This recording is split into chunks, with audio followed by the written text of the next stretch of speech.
part of lesson 5-6, page 294. Solve word problems with not enough information. If more information is needed, rewrite the problem to include the necessary information, then solve it. Number 15, Leah began fishing at 2 o'clock in the afternoon. She stopped at dinner time. How many hours did Leah fish? Well, the thing we don't know is when time dinner was. So this time you're going to make something up. I'm going to say that dinner time was at 5 o'clock. So I'm going to write dinner time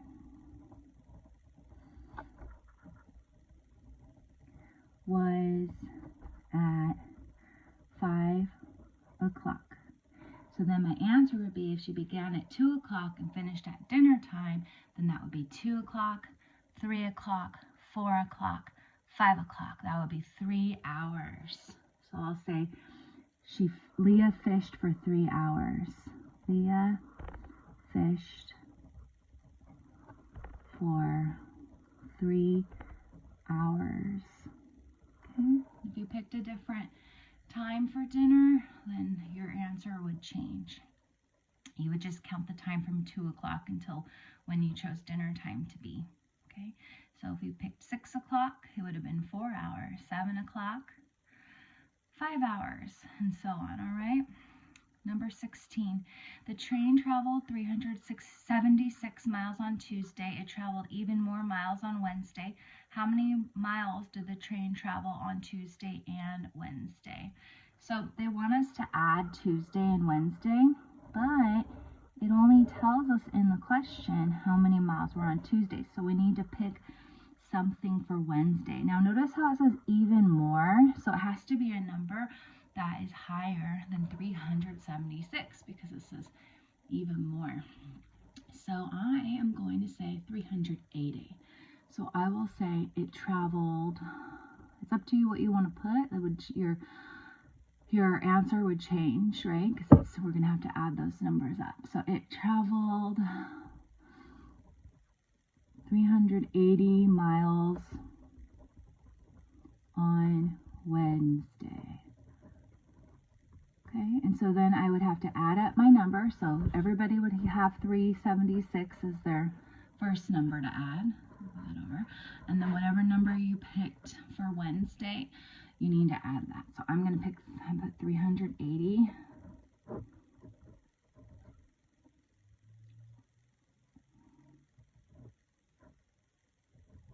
So when I added it up, I got 756. So I would say the train traveled 756 miles on Tuesday and Wednesday.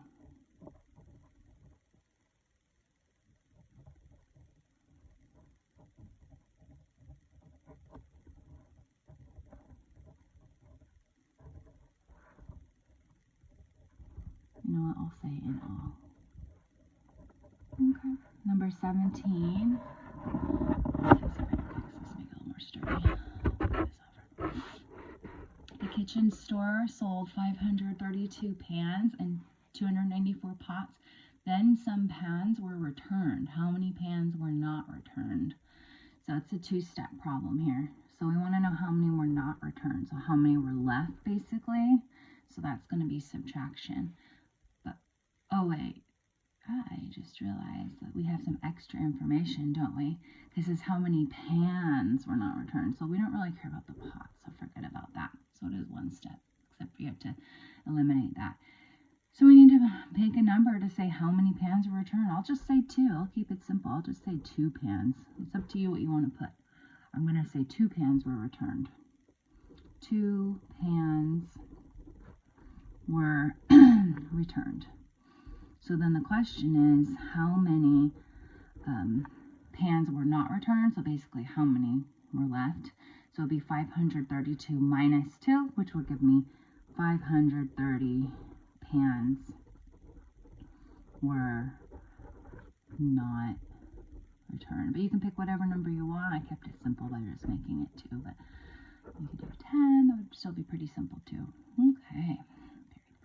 Last one, number 18, Julio and Scott played 6 card games and 4 computer games today. How many hours did they play games? Okay, well, it doesn't tell you how long they played each of these games. This is hours. It just tells you that that they played the different games. So now we need to make up some hours. So we would have to say something like,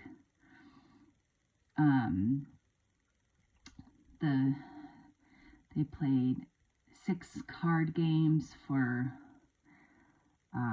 3 hours and 4 computer games for 2 hours if you want, you know. It's up to you what you want to put. So I'll play, they played card games for 3 hours and computer games